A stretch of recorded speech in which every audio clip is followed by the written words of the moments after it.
صحیح ہو، غلط کہیں سے بھی ہو سکتا ہے جا کے، تو پھر اس کو غلط ہی کہا جائے گا نا۔ تو میں نے کہا یہ جو میں نے تاریخ بیان کی ہے یہ عقل اور نقل کے عین موافق ہے۔ آپ کو نہ عقل ہے نہ نقل ہے، آپ کے پاس بیچاروں کے پاس کچھ بھی نہیں۔ میں نے کہا خود آپ کو تو اپنے نبی کی باتوں کا بھی پتہ نہیں، آخر چراغ دین جمونی نے کون سا گناہ کر دیا تھا؟ یہی کہ مجھ پر وحی نازل ہو گئی ہے مرزے کی تابع داری میں، تو اس کے لیے کیسے الہام اور احترامات مرزا صاحب کو ہوئے؟ عبدالحکیم نے کیا کیا تھا؟ اسی کا انکار کیا تھا نا۔ تو وہاں تو آپ نے نہیں پوچھا کہ عبدالحکیم باقی ساری باتیں مانتا تھا ڈاکٹر عبدالحکیم پٹیالوی، اور مرزے نے ایک ہی بات پر اس کو کافر کیوں کہہ دیا؟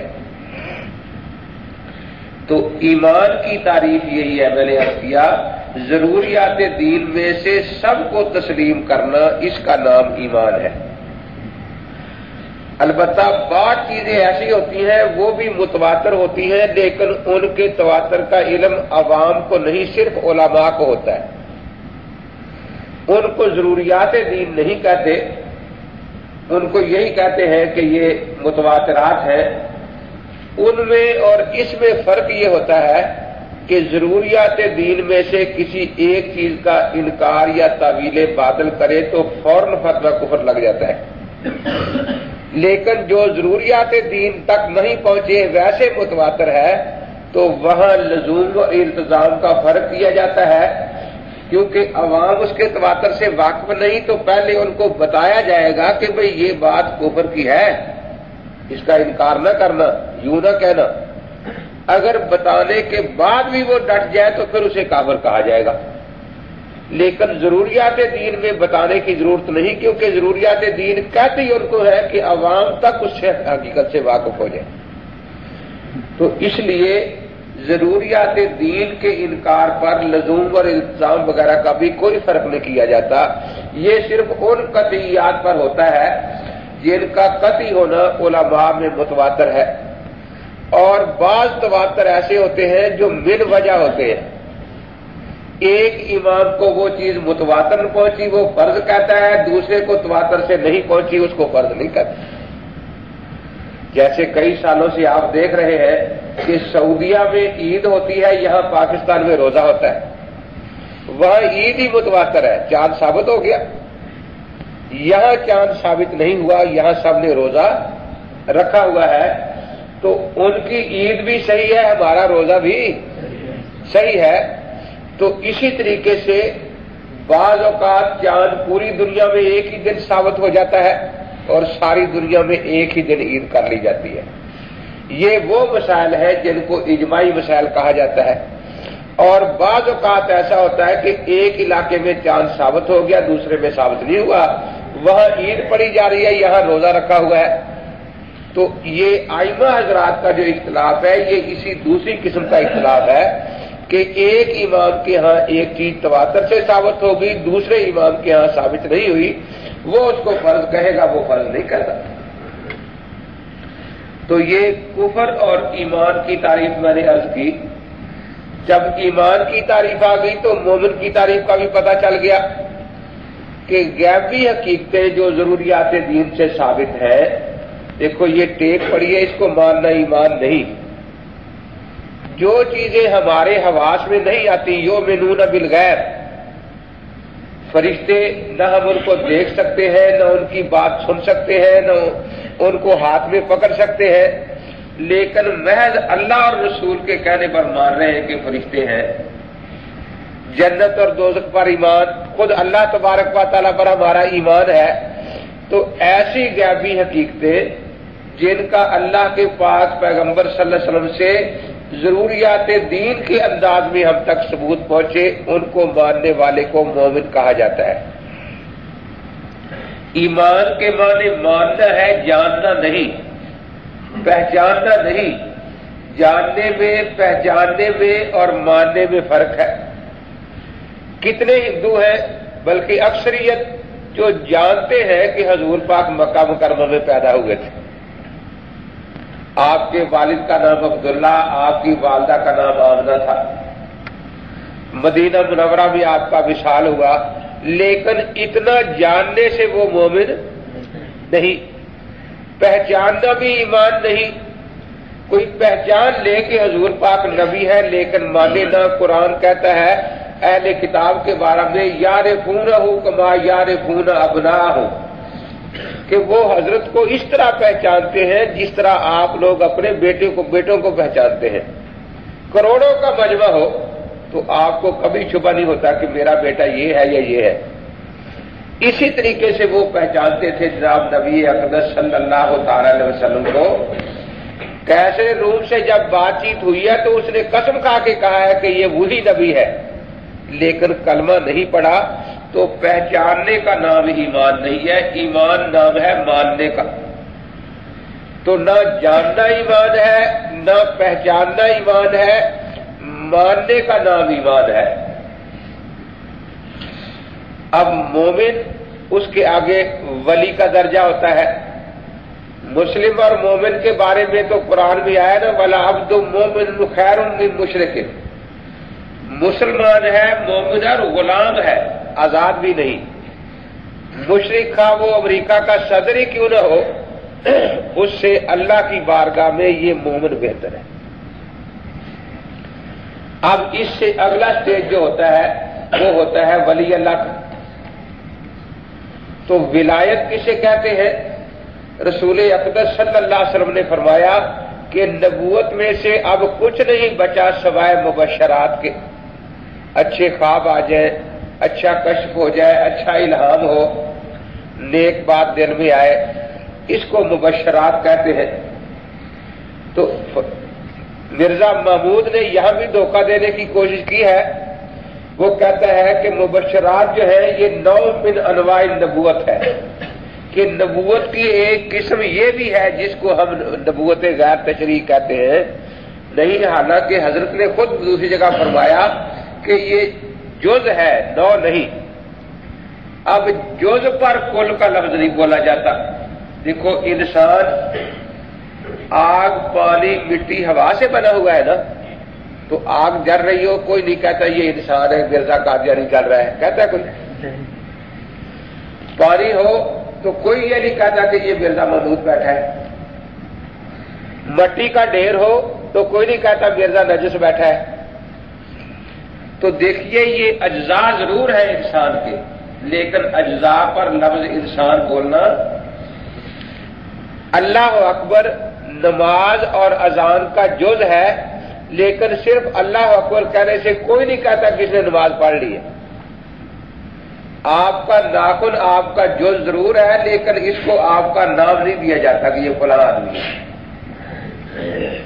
تو یہ جز تو ہے لیکن نوع نہیں ہے. انسانیت ایک نوع ہے، ہر انسان پر لفظ انسان بولا جائے گا نا. تو اس لیے مرزا محمود نے یہاں دھوکہ دیا ہے. جز اس لیے میں کہتا ہوں کہ ان الفاظ کی تعریفیں ذہن میں جب تک نہ ہو اس وقت تک ان لوگوں کے دھوکوں سے بچنا مشکل ہوتا ہے. تو یہ تعریفات اسی لیے ہوتی ہے. نوع کسے کہتے ہیں، جنس کہتے ہیں، جز کسے کہتے ہیں، کل کسے کہتے ہیں. ان کا تصور صحیح طور پر آپ کے ذہن میں ہو تو پھر آپ فوراً پکڑ لیں گے کہ چور کدھر جا رہا ہے. اور اگر ان کی تعریفات خود آپ کو ہی معلوم نہیں تو آپ بھی اندھیرے میں لاٹھی چلائیں گے نا جس کے لگ جائے. تو اسی لیے میں یہی عرض کر رہا ہوں کہ علم کا خلاصہ ہے ہی دو چیزیں. جس طرح سارے حساب کا خلاصہ دو ہی قاعدے ہیں، جمع اور تفریق، اور کوئی حساب نہیں، دو ہی قاعدوں کا نام حساب ہے. یہ جو ضرب ہے یہ نیا قاعدہ نہیں، متواتر جمع کا نام ضرب ہے. آپ 8 دفعہ لکھ لیں، جمع کر لیں یا ضرب دے لیا ٹوٹے چوٹ. تقسیم مشکل قاعدہ نہیں، متواتر تفریق کا نام ہے. 5 نکالتے جائیں، اسی کا نام تقسیم ہے. آگے پھر مفرد مرکب کی بحث ہوگی کہ یہ صرف 8 اور 5 ہے. اب 8 کتابیں 5 پنسلیں ہوگی، ان کو جمع کر لو. قصور اشاریہ، قصور عام آ گیا. تو یہ سارا خلاصہ دو ہی ہے. اسی طرح سارے دنیا کے علوم جو ہے ان کا خلاصہ دو ہی چیزیں ہیں، تصور اور تصدیق. تصور آپ نے دوسرے تک پہنچانا ہے تو بذریعہ تعریف پہنچایا جائے گا. اس کی تعریف آپ کو آئے گی تو آپ اچھی طرح سمجھ لیں گے. اور اپنی تصدیق بنوانی ہے دوسرے سے تو بدریہ دلیل بنوائی جائے گی۔ اب ولی اللہ کا مقام جو ہے یہ عام مومن سے بلند ہوتا ہے۔